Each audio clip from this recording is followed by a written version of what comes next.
Olá, sejam muito bem-vindos a mais um podcast Woodflow, um podcast que é produzido pela plataforma Woodflow, que conecta produtores e compradores de madeira. Se você está nesse mercado, faz parte aí desse comércio, faça seu cadastro lá, receba as nossas notícias e acompanhe sempre as notícias por aqui no nosso canal também no YouTube. O podcast Woodflow, que sempre traz aí informações sobre o mercado da madeira. Hoje a gente vai trazer aí assuntos polêmicos, né? Principalmente Trump, tarifas. Então, se você quer saber o que vai acontecer, como isso vai impactar o teu negócio, fique com a gente aqui até o final. E hoje a gente está trazendo um convidado um pouco diferente, aí todo mundo fala, né? Para a gente conversar um pouco fora da nossa bolha. Então a gente trouxe um economista aí que vai trazer realmente os números, o que está acontecendo, o que está impactando no planeta e no Brasil o nosso mercado. E para falar sobre isso, hoje eu estou aqui bem acompanhado de dois especialistas da STCP que vocês já conhecem bem. Eu vou começar aqui apresentando eles, que todo mundo já conhece, mas é sempre bom reforçar. Rômulo Lisboa, diretor de Desenvolvimento e Qualidade da STCP. Seja muito bem-vindo mais uma vez aqui, Rômulo. Obrigado, Gustavo. Obrigado por essa oportunidade. E ele que está sempre com a gente também, Marcelo Bestec, Head de Desenvolvimento Estratégico da STCP, que está aqui do meu lado. Hoje vai ajudar a gente a fazer as perguntas para o nosso convidado. Seja bem-vindo, Marcelo. Obrigado novamente, Gustavo, pelo convite. É uma satisfação estar aqui com um time de peso, podendo contribuir com o podcast. E o nosso convidado aí que vai trazer um pouco desse panorama, né, mundial, econômico, é o Rafael Cordeiro. Ele é gestor de investimento e também atua como professor da pós-graduação da PUC. Ele foi CEO da Inva Capital, boutique de investimento, por mais de 10 anos. É formado pela FAI Negócios e MBA Personal Finance pela Universidade de São Paulo.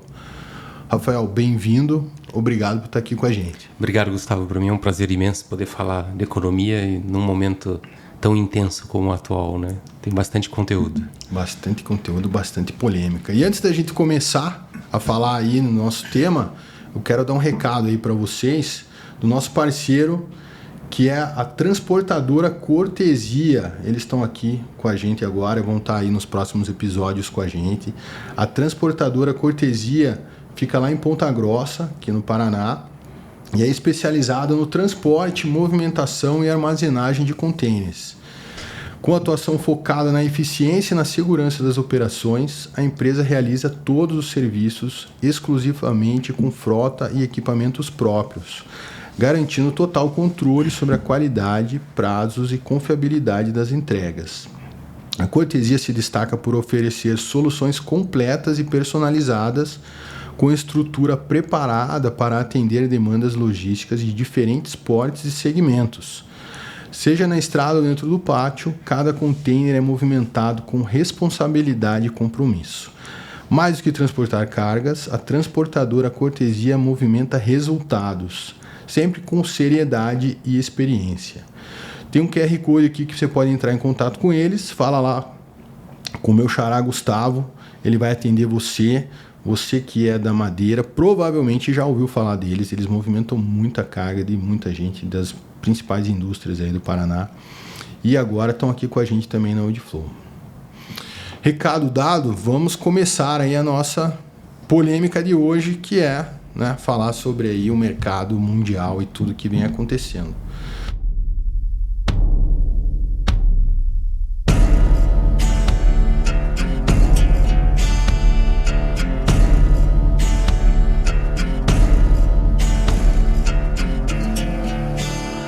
Mas antes de entrar aí na polêmica, Marcelo, traz para nós os números aí do primeiro trimestre de 2025, né? O que aconteceu nas exportações?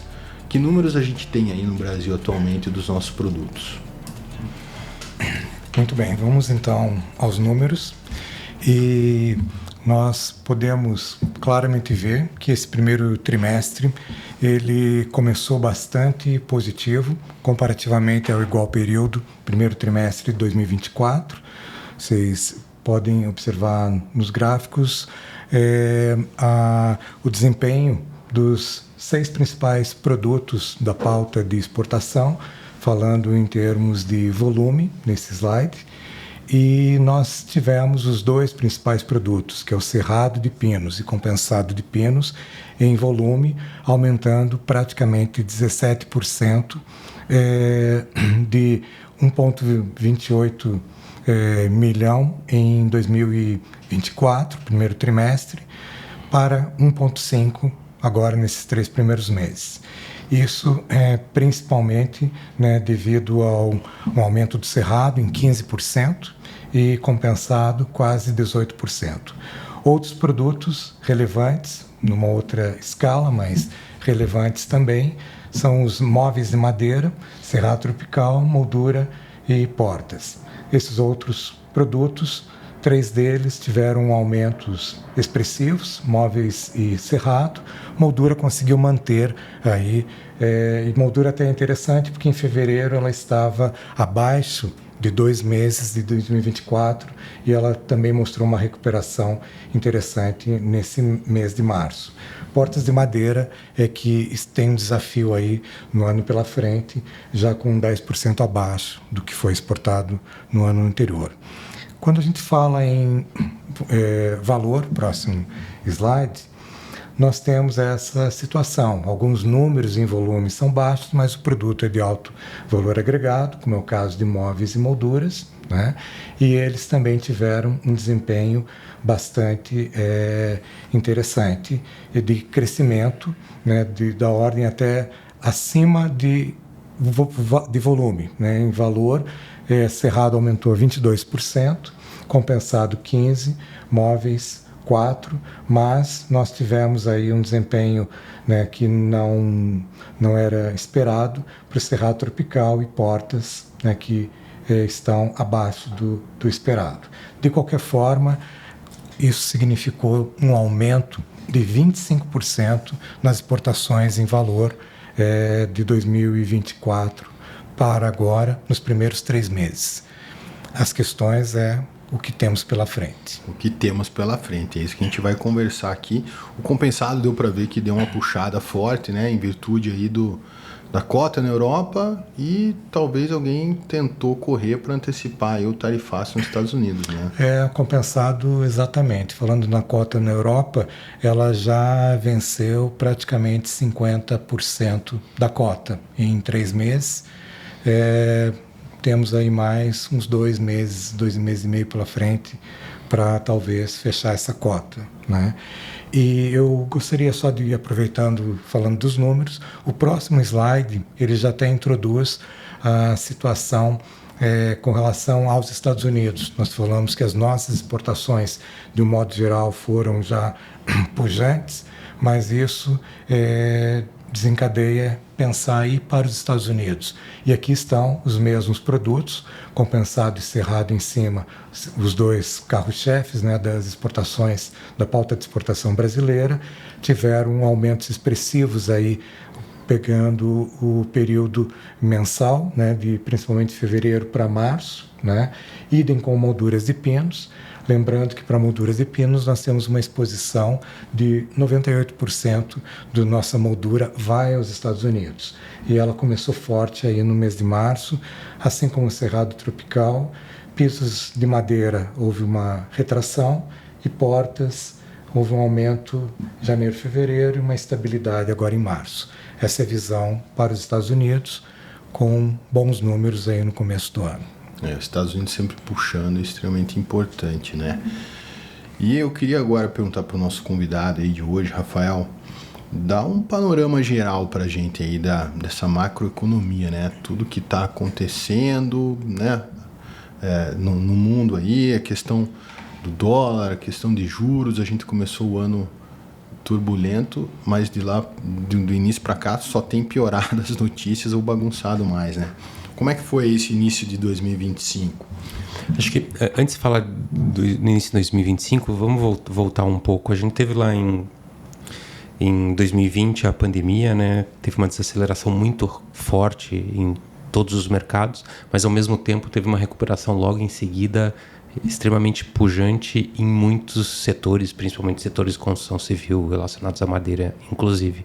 E aí teve uma desorganização, né, do consumo, porque as pessoas pararam de viajar, pararam de consumir serviço e foram consumir produtos. E ali teve um início de inflação muito forte no mundo como um todo, né? Isso foi presente para todos. E aí, em seguida, a gente viu alta nos juros em níveis que não se via há muito tempo, mundo afora. O Brasil teve um ciclo um pouco diferente, que o Brasil viu a inflação chegando um pouco mais cedo, então começou a combater a inflação antes. Mas a gente observa já nos últimos 3 anos, 22, 23, 24, uma certa estabilidade. As inflações mundo afora conseguiram convergir para baixo. O Brasil está num ciclo um pouco diferente.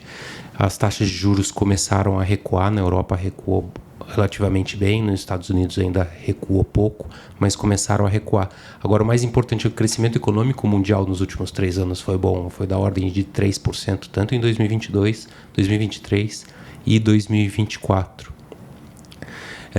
Entretanto, esperava-se uma desaceleração da economia, tanto na Europa quanto nos Estados Unidos e na China também, né? Mas a China está num processo um pouco diferente, mas também esperava-se um crescimento de 4%, 4,5%, que para a China é um crescimento baixo, pelo menos quando a gente observa o retrovisor, né? E só que os Estados Unidos surpreendeu, a economia americana cresceu muito bem o ano passado, aí próximo de 3% para o tamanho deles, é um crescimento bastante forte, e o desemprego lá continuou baixo, então a inflação não conseguiu recuar como se esperava. Eles têm uma meta de inflação de 2%, a inflação lá está beirando os 3%, 2,7%. O Banco Central deles, eles não olham o CPI, eles olham o outro índice, que é o índice de gastos das famílias americanas, mas ambos estão acima da meta de 2%. E isso trouxe uma expectativa de que a taxa de juros lá poderia não cair tanto quanto cairia, ao mesmo tempo que o novo governo assumiu. E qual que era a minha expectativa pessoal? Minha expectativa pessoal é que o governo Trump trouxesse de volta uma alta na inflação.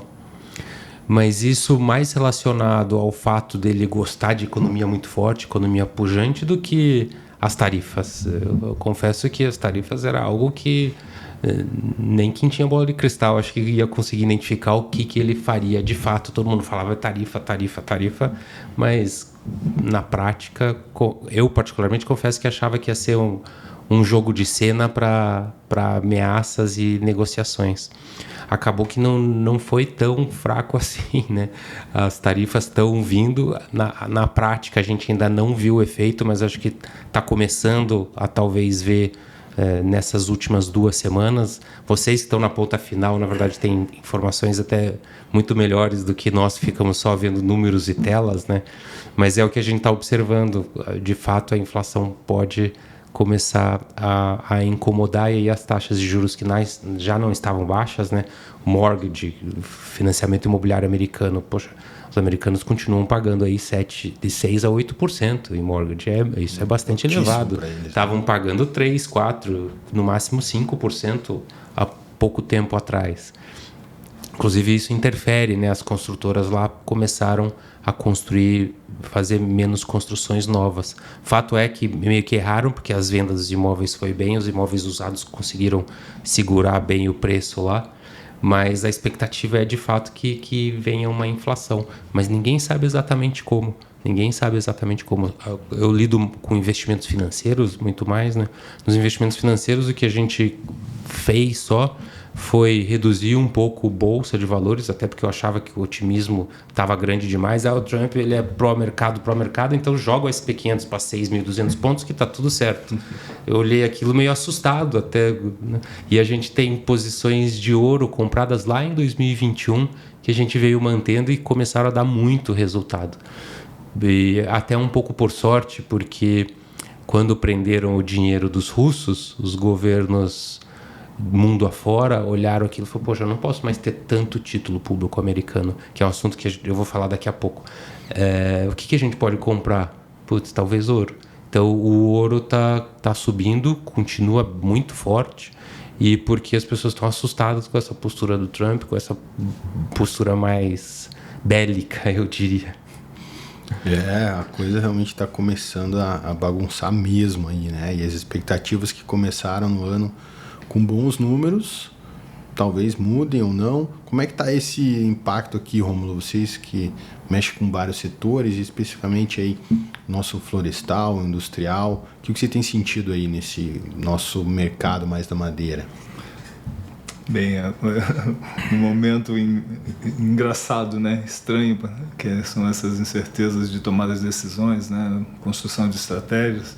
Escutando um pouco aí o Rafael comentando sobre esse histórico, né? Talvez uma repetição, né, do que aconteceu com a pandemia, pois crises, guerra, né? Problemas, fatores geopolíticos aí que envolvem os diversos players de mercado, né? E aí, claro, o Brasil com essa condição, uma dependência bastante grande em relação ao mercado americano. Mas eu acho que tem alguns aspectos também que são importantes. Claro que a vitrine, quer dizer, as luzes estão todas para as decisões do governo Trump, mas tem aspectos anteriores, né? Aí fica bastante claro com os comentários do Rafael. Por exemplo, os bloqueios que aconteceram, por exemplo, né, no canal de Suez, né? Isso fez com que as rotas entre os mercados, né, em especial Europa e Ásia, acabaram sofrendo, né, com tempos de deslocamento e com custos de transporte. A guerra, né, Rússia-Ucrânia, com a proibição de produtos da Rússia para suprir o mercado europeu e o mercado americano, como que foi essa adaptação, né? Claro que os países europeus acabaram resolvendo grande parte desse problema, mas os preços, né, dos produtos aumentaram, né? Vem aí também que você tem comentado em suas falas, né, sobre o EUDR. O EUDR também é um aspecto que está vindo para estabelecer regras que a gente mais até já rígidas. Esqueceu que existe, né? Mas é importantíssimo o EUDR, né?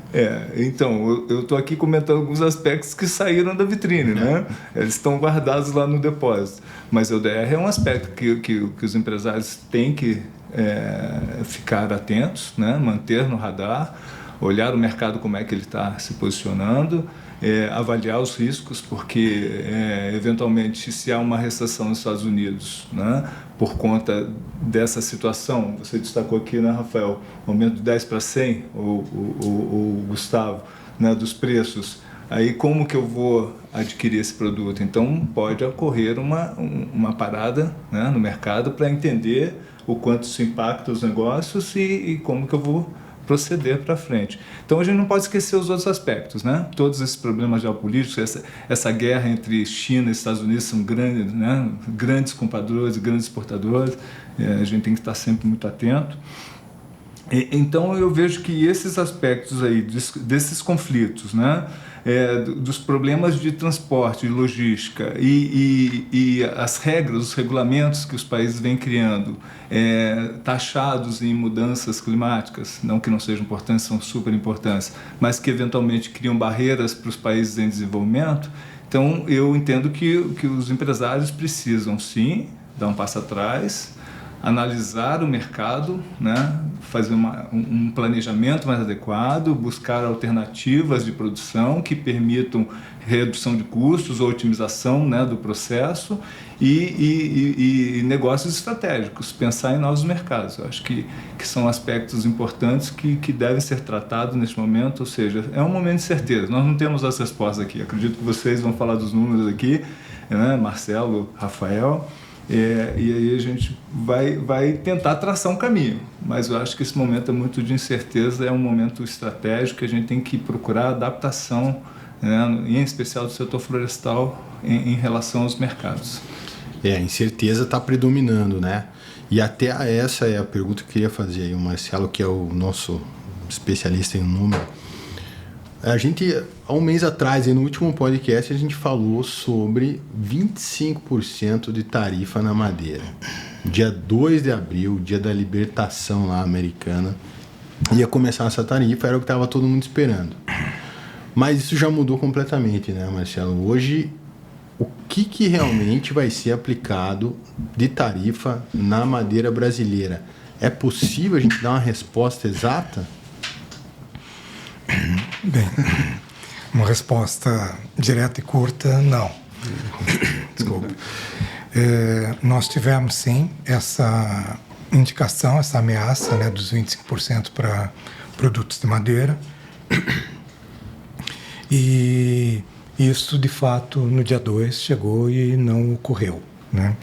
E isso até esperava-se dias antes, né, o 25%, mas em março mesmo, a administração Trump deu início a um processo investigativo através do Departamento de Comércio, trazendo uma chamada Seção 232 de uma lei, né, da década de 60, que é o Trade Expansion, justamente para investigar o impacto de alguns produtos, e aqui estamos falando sobre madeira,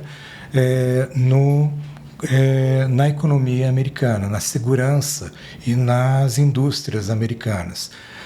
É um processo que vai levar meses ainda se desenvolvendo, e esse impacto não é só enxergar o que está causando a dependência americana ou a compra, né, de madeira e produtos de madeira em geral, produtos madeireiros de outros países. O Canadá é de longe o principal fornecedor, né, estrangeiro de madeiras e produtos de madeira para os Estados Unidos, seguido da China, e o Brasil vem logo na sequência, Chile e alguns outros países.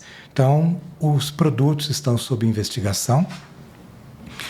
E não somente se as ações estão causando algum dano, mas uma reflexão também nessa investigação sobre qual é o tamanho dessa demanda americana, para onde que ela está indo em termos de expansão, e se os Estados Unidos têm capacidade, têm indústrias para absorver esta produção, eventualmente, se tiver alguma sanção, alguma tarifação sobre a madeira. Então, foi dado um passo para trás, para uma análise mais aprofundada, especificamente dessa questão de madeira.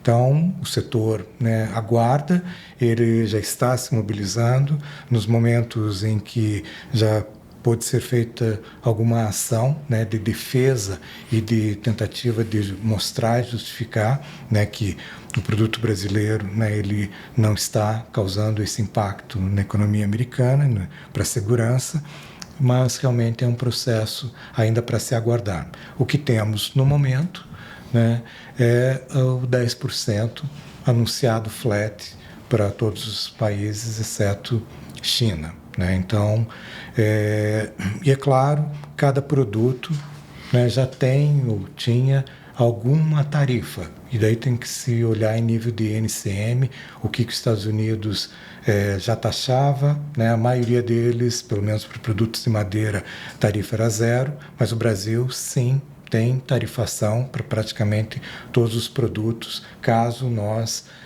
venhamos a importar um produto na equivalência, né, em madeireiro dos Estados Unidos. Então tarifas já estão, né, sendo aplicadas. Esse 10% ele é um adicional a tudo isso.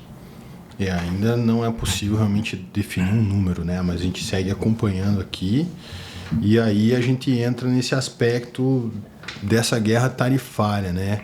E aí, Rafael, eu queria ouvir de você aí, que tem essa visão mais do mundo, né? Como é que está indo essa questão das tarifas aí dos Estados Unidos, né? A China, obviamente, é o alvo, mas esse vai e volta, isso não é pior do que realmente a tarifa em si, toda essa insegurança que traz para o planeta? Quais são aí as consequências de tanto vai e volta, hoje tem, amanhã não tem mais? Como é que funciona essa dinâmica global aí? O Trump parece ser um ótimo negociador, né? Então eu talvez não consiga enxergar a capacidade dele de negociação, mas o que eu enxergo como talvez leigo nessa situação é que está tendo uma guerra tarifária, uma guerra comercial. E pelo que a gente vê na história, em nenhuma guerra nunca ninguém saiu vencendo. E quando a gente fala da questão comercial, é importante ressaltar que o mundo, nos últimos 100 anos, ampliou bastante o comércio internacional e, junto com isso, ampliou-se bastante o PIB per capita e o IDH. Então, existe, inclusive, estatisticamente, uma correlação de 0,99, quase uma correlação perfeita entre o crescimento do comércio internacional e o crescimento da qualidade de vida das pessoas, porque a gente não está falando só do PIB, estamos falando também de IDH. Mas ele tem uma estratégia que é baseada no quê? Vamos voltar. Os Estados Unidos hoje vive um déficit duplo monstruoso. O déficit na balança comercial deles está em 1,2 trilhão de dólares, sendo que a China representa próximo de 300 bilhões de dólares desse déficit. E eles estão com um déficit fiscal de 1,8 trilhão de dólares. Que eu confesso que eu considero até pior, porque o dólar é muito bem aceito em muitos lugares, né? Então a China, o Japão, outros lugares falam, me dá o dólar, mas deixa que eu vou deixar guardado aqui, porque depois vou falar da dívida também, que está em 34 trilhões de dólares. Então esse déficit duplo todo mundo olha para isso e fala, poxa, em algum momento isso vai ter que ser arrumado. Mas ninguém nunca quis mexer nesse vespeiro, né? Porque você reduz o orçamento, você reduz muitos benefícios que o governante tem, você reduzir o déficit na balança comercial, pode subir os preços e a qualidade de vida do consumidor pode ter uma percepção de pior. Então nunca ninguém mexeu nesse vespeiro. E ele, como já tinha experiência de governar e já estava com isso na cabeça, veio de uma maneira muito forte. Primeiro o Elon Musk lá tentando reduzir os gastos e agora ele liderando o tarifaço, digamos assim. Inclusive o pessoal tem feito piada que ele é o secretário do comércio, né? O secretário do comércio está apagado porque ele só que lidera, mas a consequência a gente não consegue enxergar. Ela pode ser bastante nefasta, a gente pode ter 10 anos aí talvez de retração na economia global, e aí falando em PIB per capita. Agora o Brasil talvez esteja numa posição um pouco melhor, né, desse déficit todo que os Estados Unidos têm na balança comercial com os outros países. Com o Brasil isso não ocorre. Na verdade, o Brasil tem teve no ano passado, 2024, 300 milhões de dólares de déficit. Já a China é um ótimo parceiro comercial com o Brasil. Quase metade do nosso saldo positivo na balança é feito em comércio com a China, muito baseado em produto básico, né, minério de ferro e alimentos básicos, mas a China é um bom parceiro. Então o Brasil talvez até esteja numa boa posição de poder negociar com esses dois grandes blocos, digamos assim, a China e Estados Unidos. Essa questão aí do medo ali, né, do pessoal realmente ver todas essas tarifas mudando e essa possível recessão é algo muito real aí, próximo, né? Romulo, a gente falou no último episódio aqui daquele índice do medo lá nos Estados Unidos, o índice VIX, né? Eu lembro que eu falei que estava 22 há um mês atrás. Hoje eu dei uma conferida que está em 36. Então, esse índice acima de 20, ele é bastante preocupante, que meio que paralisa, né, as ações ainda dos empresários, todo mundo. Hoje já está em 36, há um mês depois. Como o mercado se comporta diante de tanta incerteza, assim, que o Brasil hoje depende muito dos Estados Unidos, mas ao mesmo tempo a China, a gente exporta madeira que ia para os Estados Unidos. Como que afeta toda essa dinâmica aí? Pois é, um aumento absurdo, né? 50% em um mês é um dos aspectos que ia comentar, né, mais para frente. Uma recessão ou um aquecimento de mercado nos Estados Unidos, né? É uma posição estranha. Bem, eu entendo assim que falando de Brasil, dos empresários brasileiros, né? Primeiro, seria melhor que a gente tivesse uma taxa definida. Né? Clareza é melhor. É melhor. Né? Então, todos reagiram quando foi publicado 10% de taxação. Não, ótimo, né? O Brasil tá muito bem, é muito pouco. Vamos ficar com o nosso 10 aqui, tá bom. Vamos ficar com os 10 e eu me planejo com os 10. Só que não é bem isso, né? Marcelo já destacou aí que esse 10 é um indicativo de algo que pode acontecer, né? Então, certamente hoje nós vamos ter aí um aumento de custos, certo? Nós temos que nos adaptar, né? De uma forma mais adequada, talvez aí com novas tecnologias, com formas de ataque ao mercado mais estruturadas, não pensando só em um player, né? Mas pensando nos vários players de mercado que existem. Ou seja, parece fato, diante até dos comentários do Rafael, que vai existir uma redução nas exportações, apesar dos bons números apresentados nesse primeiro trimestre, e apesar de ter uma expectativa de um crescimento, né, do setor de exportações de 6, 7%, né, de consumo em nível mundial, neste momento, com as incertezas, a tendência é de que as exportações dêem uma freada, né? Então, a tendência ou seja, os preços devem reduzir, os custos devem aumentar, né? Então, é um momento de quem está capitalizado investir em melhorar seu processo, né? Buscar entender muito bem como o mercado deve andar, né, Marcelo? Acho que esse é um aspecto importante, aí, de olho no mercado. A inteligência de mercado é fundamental neste momento, né? Ou seja, de novo, né, a gente volta para as incertezas aqui. Precisa sim realmente avaliar muito bem como nós vamos nos posicionar. O setor florestal brasileiro de exportações, eu acredito que é bem organizado, né? Nós estamos bem posicionados, até mesmo do ponto de vista de processos de certificação. Entendo que, né, Florestas Plantadas está muito bem posicionado, né? Nativas nem tanto, mas os processos de certificação dos produtos madeireiros e não madeireiros do Brasil têm passado por diversos processos de adequação aos mercados. Então, ou seja, planejamento. Acho que é planejamento e uma estratégia mais adequada, muito de olho nos mercados, não olhar só para o seu grande cliente, mas um olhar bem crítico do ponto de vista estratégico, né, para onde nós podemos ir, para que esses custos sejam absorvidos de uma forma mais adequada e a gente continue efetivamente crescendo nessas taxas expectativas aí de 6, 7% para este ano de 25 e que deveria acontecer também em 26, 27, né? Acho que é isso, né, Marcelo? Sim, e nessa questão, complementando, e justamente que você falou de investimentos, o empresário ele tem que pensar também na questão de investimentos para reduzir os seus custos, porque nós sempre surfamos assim, né, na nossa competitividade, muitas vezes baseado em dólar ou num custo mais alto dos outros, mas nós temos um dever de casa que pode ser feito através de investimentos em processos, né, justamente para redução de custos.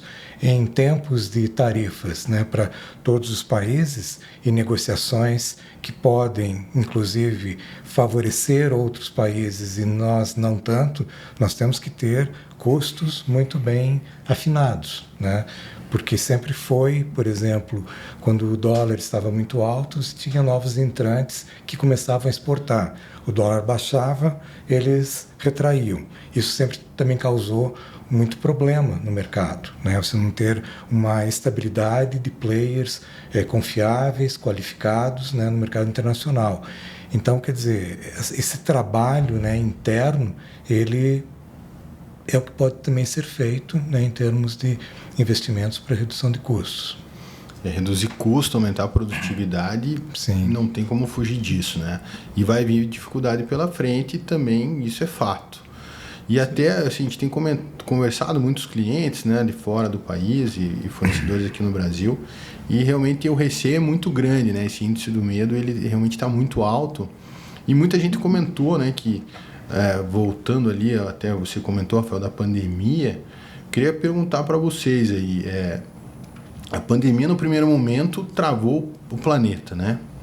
A gente não está falando de uma nova pandemia, mas a gente está falando de uma guerra tarifária que já está passando até só na questão tarifária. A gente pode ter, de repente, uma retração tão forte assim como foi no início da pandemia e depois vê o mercado realmente precisando novamente negociar e fazer o comércio andar? É possível a gente chegar num ponto assim tão disruptivo novamente? Quando a gente olha a depressão da economia lá na década de 30, a gente fica assustado, porque teve o crash de 29, em 1930, na verdade, alguns senadores americanos se juntaram para tentar reaquecer a economia americana e fizeram um tarifaço na época. E esse tarifaço talvez tenha sido um dos incentivadores a fazer com que a economia americana, que já era uma economia importante na época, menos do que hoje, mas já era, tivesse uma depressão bastante grande. Isso, inclusive, afetou bastante o Brasil. Não sei se vocês lembram, na época do café, o Getúlio Vargas queimou café porque estava sobrando muito café, porque realmente os Estados Unidos foi um dos países que parou de importar bastante. Então, quando a gente olha aquilo e vê o quanto o comércio internacional é relevante hoje, o quanto os Estados Unidos é relevante hoje, a gente fica um pouco assustado. E a dependência da economia chinesa em relação aos Estados Unidos, né? Porque são as duas economias mais fortes hoje, só que elas são muito conectadas. Então, se os Estados Unidos tiver alguma desaceleração e esse processo do comércio atrapalhar o crescimento da economia, ou a fluidez da economia, vai atrapalhar a China com certeza, e o Brasil tem um papel importante. Mas eu acho que a gente sempre tem que tentar buscar oportunidade, né? O Brasil pode, por exemplo, compensar as importações chinesas de proteína dos Estados Unidos e de soja também, e o Brasil pode compensar o Canadá e a própria China na importação que os Estados Unidos faz de madeira.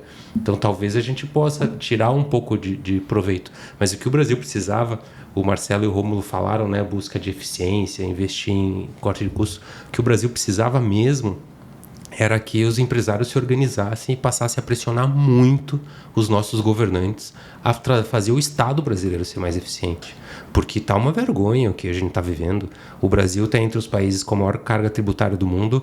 Vai ser muito bom a gente ter agora a CBS, IBS, né, o IVA, o novo imposto, porque vai ficar escancarado o fato da gente ter uma alíquota de imposto altíssima. A gente provavelmente vai ter o IVA, o segundo IVA mais alto do planeta.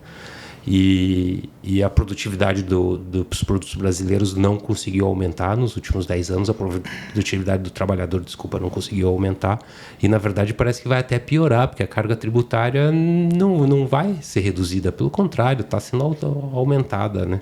Então, e isso é muito importante, tem que pressionar muito, porque o Brasil não pode ser o pior país do mundo em termos de eficiência governamental. A gente tem um indicador que o Instituto Brasileiro de Planejamento Tributário faz, baseado nos dados da ONU, pega os 30 países com a maior carga tributária do mundo.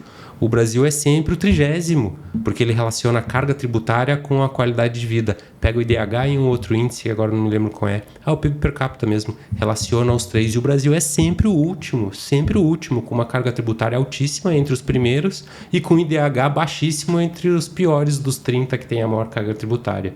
E isso não pode mudar. Infelizmente, a gente não está conseguindo ver movimentos aí do governo nesse sentido, tampouco no sentido de aproveitar essa guerra tarifária de encontrar brechas para aumentar o seu comércio internacional. Então, vou repetir, eu acho que os empresários têm que se juntar muito e pressionar muito os governos, o governo federal e os governos estaduais, a fazer o nosso país ser mais produtivo. É isso, independente de tarifa. Sim. Né? Então, tarifa só adiciona, né, o problema, porque, vamos dizer, torna mais potencial isso, porque na medida em que está se discutindo tarifa e a tarifa brasileira com IVA se tornar uma das maiores do mundo, vai ficar numa discussão de uma mesa internacional sobre tarifa, o que nós estamos fazendo para, né, os demais países, Estados Unidos incluído, né? Agora, quando se fala, por exemplo, nessa questão tarifária, na discussão, né, que está bem ativa, a gente vê que a ideia, né, do Trump é justamente um fortalecimento da indústria nacional americana, né, um crescimento dessa indústria. Agora, uma questão que tem que se pensar é que os Estados Unidos se desindustrializou muito desde a década de 80, já no governo Reagan, com uma maior globalização, né, e políticas de importações, né, e os outros governos só seguiram isso. E hoje nós temos uma situação bastante delicada, porque o mundo é outro, né? O mundo é outro da década de 30 e 40, quando teve, né, aquele grande tarifaço. Hoje, 100 anos depois, já está se comparando que essas tarifas são as maiores desde a década de 30 e 40, né? É um outro planeta. A China, o que ela era antes, ela não é hoje. Ela se industrializou. Ela e os Estados Unidos se desindustrializou, né? Então, é um desafio, é uma aposta arriscada, né? Porque os Estados Unidos não tem nem mão de obras e investimentos numa industrialização depende de uma política, né? Um forte poder do Estado. E a China tem forte poder no Estado. Os Estados Unidos não tem, pelo menos essa administração, não tem políticas claras para a industrialização, como que vai ocorrer, né? Porque essa tarifa está vindo para bens de modo geral, né? Flat, 10%, inclusive para produtos que os Estados Unidos não têm condição de produzir internamente. Então, eu acho que ele está chamando, na verdade, a ideia parece ser, com o poder americano, com um dólar muito forte, né, e que ocupa todos os espaços, né, no comércio internacional, ele está exercendo esse poder para discutir, né, caso a caso, negociações, né, mas nós temos aí diferentes já comportamentos. Países que estão adotando uma postura e são menores, não tem muito o que fazer, né, uma negociação, uma busca por negociação. Já tinham dezenas de países esses dias, né, com propostas ao governo americano, né, para um diálogo, né, tentativa de acordos bilaterais. O próprio Trump já falou que, por exemplo, ele não vai negociar com a Europa em países individuais. É a União Europeia como um todo. Então, se eles querem falar de tarifa, é para todos os países em conjunto. Então, assim, tem muitos desafios e o Brasil, né, por sorte, vamos dizer, está com esse 10%, mas negociações podem começar a ocorrer, né? E nós temos que também ter uma posição de como nós vamos agir, né? E para alguns produtos, 10% ele é relevante, né? E mesmo para produtos de madeira que a gente viu, para situações em que a tarifa americana era zero, hoje, né, nossa competição passa a ser outra, né? Então, essas questões, Rômulo falou, né, de redução de exportações, a gente ainda vai precisar ver, porque é um mapa-mundi, né, um tabuleiro que está sendo um jogo que está sendo jogado, né, e a gente não sabe o impacto de um país, ele vai influenciar no outro, né? Uma tarifa de 145% com a China quase inviabiliza muitos produtos chineses serem importados pelos americanos. Para onde vão esses produtos? É uma China entrando, talvez, no resto do mundo para colocar o seu produto, né? Então, talvez nós tenhamos uma certa vantagem com uma tarifa menor nos Estados Unidos, mas nós teremos um competidor de peso, né, globalmente. E realmente é um jogo que vai ser jogado a cada dia, né? E nós temos que ter essa posição. Rômulo comentou nessa diversificação, destinos de mercado, né? Nós temos uma dependência, uma exposição forte ao governo americano, mas não em todos os produtos. Nós já temos essa diversificação. Precisa realmente um trabalho mais de inteligência de mercado e busca desses mercados, mas é um jogo que estará sendo jogado aí nos próximos meses por todos, Estados Unidos inclusive. Realmente, muita incerteza ali, né? Mais uma vez repetindo isso. Mas vamos dizer lá que o Trump resolva ser bonzinho aí com o Brasil e até em vez de tarifar a gente em 10%, ele deu um bônus. Comprou madeira do Brasil, você ganha 10%. O Brasil aí, até entrando no que o Rafael falou, está preparado para atender uma demanda? Porque a gente vem acompanhando nos últimos anos. Nossos problemas aqui são grandes, né? Impostos, logística, infraestrutura. A gente tem realmente como atender uma demanda alta, substituir uma China, por exemplo, lá nos Estados Unidos? Uma pergunta capciosa aí do Gustavo. Já começa, Rômulo, pela matéria-prima. Quer dizer, para atender os Estados Unidos, você depende, no caso de madeira, de florestas, né? Deixa contigo. Bem, o Rafael tocou num aspecto que acaba sendo um pouco resguardado, né, no setor de base florestal, a organização.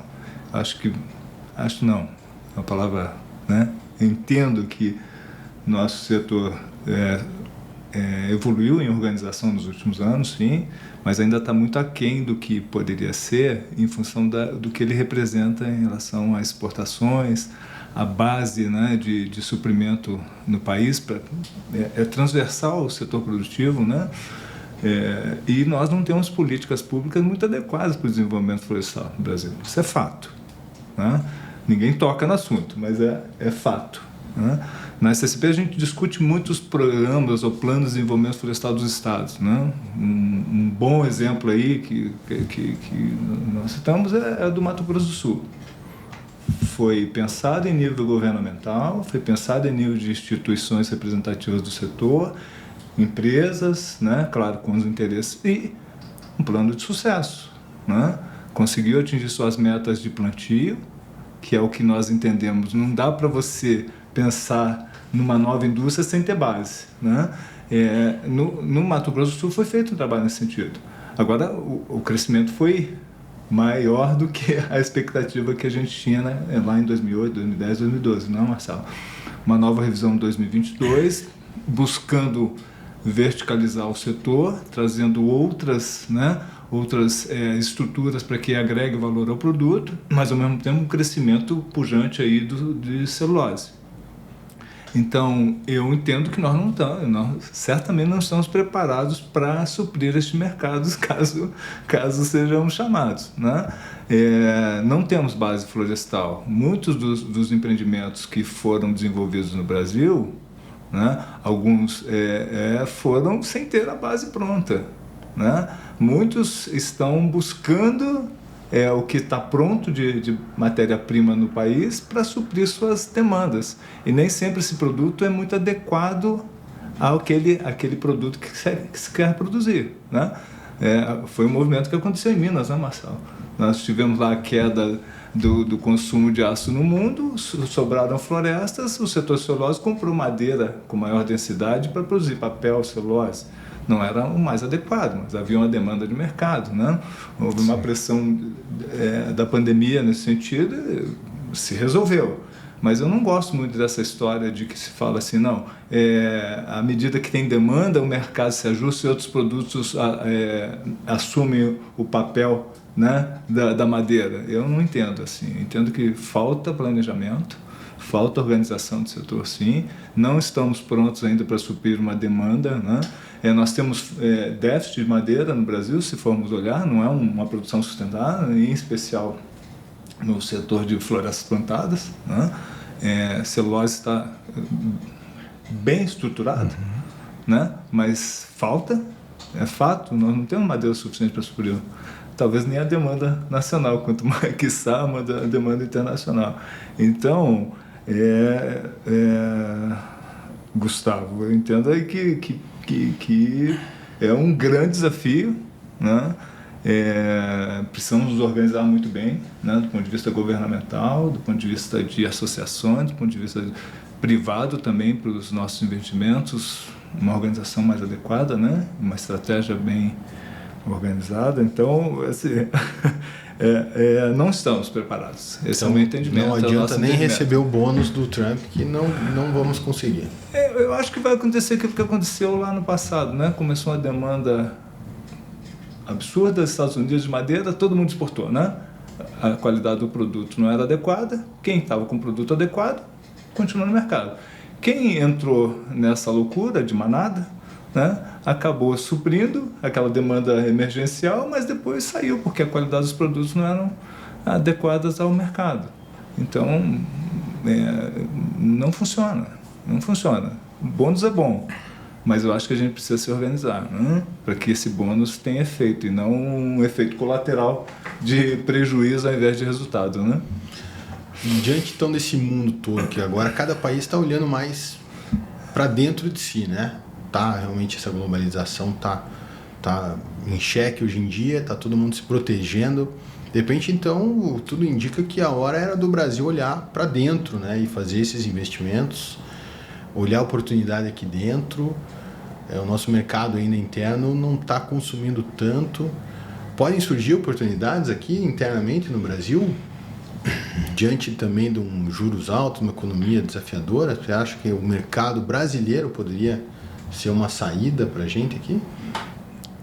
É uma aposta, mas eu pego justamente esses elementos, né, que o Abel trouxe, que dizem respeito a uma alta taxa de juro, né, inflação, quer dizer, o consumo ele tem um freio, né, com esse tipo de problemática, e não está equacionado isso, né. Existem, assim, algumas iniciativas, né, a PEC, né, PEC 3, ela deve injetar, né, um dinheiro substancial na economia, e entre elas, né, entre os possíveis investimentos, seria a liberação para a construção civil. Nós temos, né, uma demanda reprimida, né, de habitações aqui no país, né?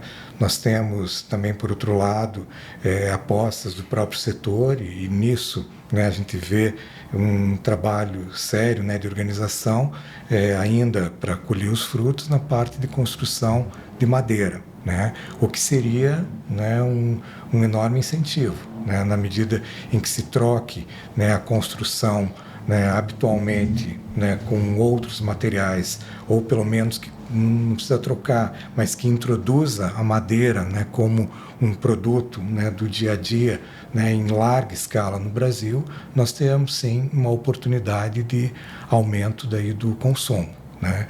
Agora, essa questão do equilíbrio, mercado doméstico e internacional, né, um freio de tarifas pode se compensar por programas brasileiros, né, nacionais. A gente viu que quando teve a pandemia, teve muito de investimento nos Estados Unidos e até também no Brasil, mas nos Estados Unidos foi muito pesado, em infraestruturas públicas, justamente para evitar que a pandemia afetasse, né, a produção, o consumo americano naquele momento muito peculiar.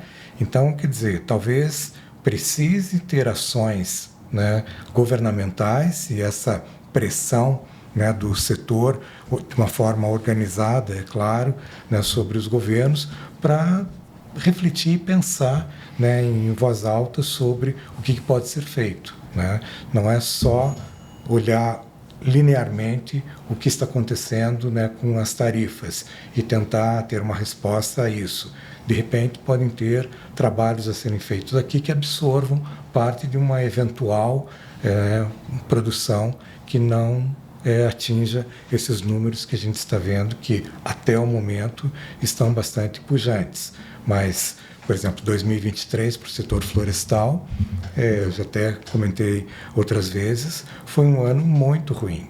Não teve um produto madeireiro que fechou no positivo em relação a 2022. Claro que nós estamos falando de 2021 e 2022, ainda resquícios ali de uma pandemia, né, 2021 e 2022, em que nunca se exportou tanto a madeira, né, para construção civil, para embalagens, para diferentes necessidades na ocasião. Então, acho que dá sim para olhar para dentro, mas o governo também tem que fazer a sua parte e ter políticas que venham acomodar eventuais situações que sejam desdobramento dessa guerra tarifária. E essa guerra tarifária aí, como você falou ali, Rafael, ela pode representar uma recessão fortíssima aí no mundo, né? Então, como que o governo injeta mais dinheiro, investe para aumentar, de repente, essa parte aí de construção civil, que é o que mais puxa, né, principalmente o setor da madeira, controla a inflação, fica de olho na recessão? O que o governo poderia fazer e está fazendo ou não está fazendo no momento? O governo parece estar jogando mais lenha na fogueira, isso sim, porque a gente tem uma meta de inflação de 3%, com um teto de 4,5%, isso foi ratificado em junho do ano passado, com a presença do Galípolo na equipe que ratificou essa meta. Eu particularmente acho que foi um pouco agressiva demais, porque de um lado o Banco Central recebe um mandato de manter a inflação em 3% do Conselho Monetário Nacional, que tem 2 integrantes do governo lá, e ao mesmo tempo o governo federal despejando dinheiro na economia. Então eu costumo dizer como se a gente tivesse um diabético tomando insulina, que é o juros alto, e comendo bala com açúcar o tempo inteiro, que são os gastos. Então a gente está vivendo um momento bastante único, e a economia não vai conseguir sobreviver com uma taxa real de juros de 10%. A Selic vai vir para próximo dos 15%, aí a inflação esperada para esse ano é próximo de 5,5%, que fique aí entre 5% e 6%. A gente está falando de uma taxa real de juros de próximo de 10%. Inclusive, na nossa expectativa para a economia desse ano é o PIB brasileiro esse ano ser 1%. O mercado está esperando 2 e alguma coisa, já reduziu de 2,2, 2,3, veio para próximo de 2, mas a gente, em relação à economia brasileira, está pessimista. A guerra comercial pode atrapalhar, a gente não sabe quanto que a economia vai desacelerar no mundo afora, mas o Brasil é um país mais fechado do que a média, então o Brasil sofreria um pouco menos. A gente já sofre sozinho, a gente já faz as nossas besteiras sozinho. Trump é o menor dos nossos problemas. É o menor dos nossos problemas. Taxa real de juros de 10%, esse sem dúvida nenhuma é o maior problema que a gente tem hoje, inclusive para o mercado de construção civil, que é tão dependente de capital, né? O ciclo da construção de um imóvel é enorme, desde comprar o terreno, fazer projeto, construir, entregar o imóvel. Então é muito custo de capital embutido nisso. A gente já constrói nossos próprios problemas, e o maior problema, sem dúvida, é a condução fiscal, eu diria, hoje. Bom, senhores, a gente está chegando praticamente aí no final da nossa conversa, e aquela hora de vocês pegarem a bola de cristal de vocês e dar um recado aí para quem está escutando a gente, o que esperar aí de 2025. A gente teve um trimestre aí bom na exportação, começamos o ano aí esperando os Estados Unidos baixando juros, consumindo mais, veio tarifaço. Quem quer começar com as previsões aí, fiquem à vontade. Eu começo, então. A gente acha que a economia brasileira vai ter um desempenho pior do que esperado esse ano.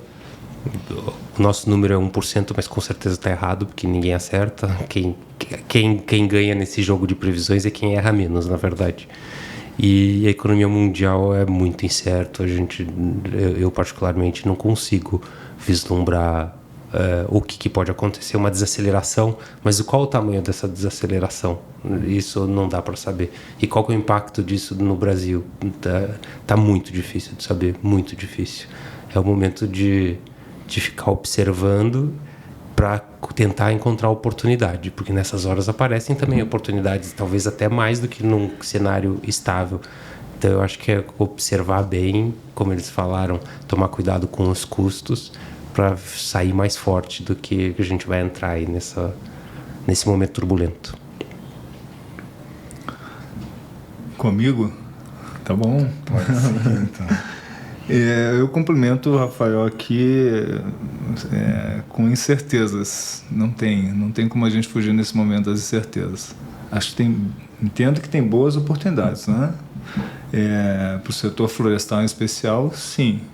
Mas, de novo, né, o Marcelo comentou que também nós temos alguns players no mercado mundial, né, que podem ser nossos competidores em artigos ou em produtos que hoje nós estamos tranquilos, né? Então é de certeza. Eu volto à minha fala anterior, né? Custos, cuidar, olhar muito bem para o seu planejamento, né? Pensar estrategicamente, ou seja, pensar no futuro, não pensar neste momento, organizar a casa, né? Acompanhar se realmente essa tendência que havia de crescimento do consumo ela vai continuar, né? A Europa está lançando aí pacotes, né, de guarda, de você se precaver com assim, 3, 4 dias de alimentação, né? Então, ou seja, a Europa está preocupada, né? Essa guerra tarifária aí China-Brasil, China-Estados Unidos. Então, eu acho que é de resguardo, né? Organização, pensar de forma inteligente, né? Como que eu posso diversificar, ou se isso é possível, reduzir custos. E política a gente não muda de curto prazo, né? Mas a gente precisa ter algumas ações de melhoria dos aspectos econômicos, financeiros aí que o Rafael destacou, né? Então, ainda é incerteza, apesar do meu otimismo, né? Sou sempre muito otimista, mas é de muita incerteza. Marcelo, agora é com você. Eu não vou falar nada diferente, acho que é um consenso, né, que a imprevisibilidade nesse momento, né, não permite muitos avanços assim do que pode acontecer. Né, essa conversa há meio ano atrás seria outra. Hoje nós também estamos vivendo o início de um momento em que as coisas estão muito indefinidas, né? Quase que mudanças diárias, né, com certeza semanais. Por um lado, né, pensando no setor florestal, nós temos uma exposição importante, em alguns casos quase uma dependência no mercado americano, mas 10% de tarifa nós não perdemos o mercado americano, ele está lá. Talvez nós tenhamos que ter uma atenção maior sobre os desenvolvimentos que ocorrerão lá. Na verdade, é uma conexão, uma relação absurda, né, entre construção civil americana e o consumo e importações de produtos de madeira, né, brasileiros, quer dizer, mundiais, mas o Brasil está muito ligado a isso. Precisamos ver nessa aposta, né, da administração Trump, o que ela vai repercutir internamente, né, no mercado americano e também, é claro, no mercado global, na medida em que os preços aumentem, inflações aumentem, se alguns países, Estados Unidos inclusive, eventualmente entrarem em recessão, né, mas é um momento de acompanhamento, não tem muito assim o que fazer. E, claro, organizar, né, a casa, as empresas têm que ter, né, um acompanhamento desse mercado de uma forma muito exata para os seus negócios, né, e essa é a recomendação. Ficar bem informado, né? E nada melhor do que ficar bem informado que acompanhar aí, né, as notícias aqui que a gente tem passado e principalmente, né, o que vocês aí especialistas têm falado. Eu até queria, né, abrir aqui rapidamente para falar da STCP, completou agora em abril de 2025 44 anos, né? Então vocês já passaram por tudo e mais um pouco. Então nessa hora nada melhor do que ficar bem informado com pessoas que realmente podem trazer aí uma certa segurança aí aos investidores, aos empresários, né? Como é que foi aí esses 44 anos e como que vocês estão enxergando aqui a STCP no mercado atual? Falando rapidamente aí, Romo. Bem, primeiro, uma responsabilidade falar de 44 anos com um trabalho que foi desenvolvido aí no início lá com vários sócios, eram 5 sócios em 1981 e hoje Joésio e Ivan, né, que desbravadores aí desse mercado com um negócio à época novo, né? Fomos pioneiros em consultoria, depois pioneiros em engenharia, depois pioneiros em gerenciamento e depois pioneiros em entrar em outros mercados como mineração, infraestrutura, energias renováveis, né? Logística aí, com ferrovias e rodovias e portos. Então é um legado que nosso time, né, tem um compromisso muito grande aí de levar e tornar ele perpétuo, né? Porque a gente só está começando, né? São poucos anos ainda, mas é um conhecimento acumulado fantástico que eu tenho o prazer de, né, de estar trabalhando com um time tão bom. E nós sempre muito preocupados com a questão de infraestrutura e planejamento, organização, pensamento estratégico, né? Somos falhos ainda em logística no Brasil, muito falhos para escoamento de toda a nossa produção. Veja aí o crescimento do agronegócio, né? O florestal bem estruturado, mas não temos rodovias, não temos ferrovias, né? Os portos com muita dificuldade, aeroportos também, né? Acesso ao turismo que é caótico em alguns aspectos, Mas assim, a gente vê que a SSPV está pronta para auxiliar, né, em os diversos segmentos que nós temos aí atuado, e é fundamental que nós tenhamos planos de desenvolvimento organizados para as regiões, para os setores, né, e acho que esse é um aspecto, entendo que é um aspecto fundamental aí para a organização dos segmentos, dos setores e do nosso país, e políticas públicas mais adequadas, né, que a gente não tem um impacto tão grande aí do ponto de vista fiscal, tributário, né, e que as políticas públicas em nível internacional sejam mais adequadas para que os produtos brasileiros sejam melhor posicionados, né, nesse mercado mundial. É isso. E obrigado pela oportunidade, né? São 44 anos bem vividos e eu tive a oportunidade de trabalhar 25 lá e é uma empresa fantástica, realmente. Muito obrigado, Gustavo. Eu que agradeço por estarem aqui com a gente. Parabéns novamente aí para vocês, para toda a STCP. E obrigado a todos vocês aí por esse episódio, para a gente conversar um pouco. Obrigado a você que ficou com a gente até agora, escutando aqui o que a gente tem aí para passar para vocês. Espero que tenha ajudado em algum aspecto. Acompanhe aí os nossos canais e até a próxima.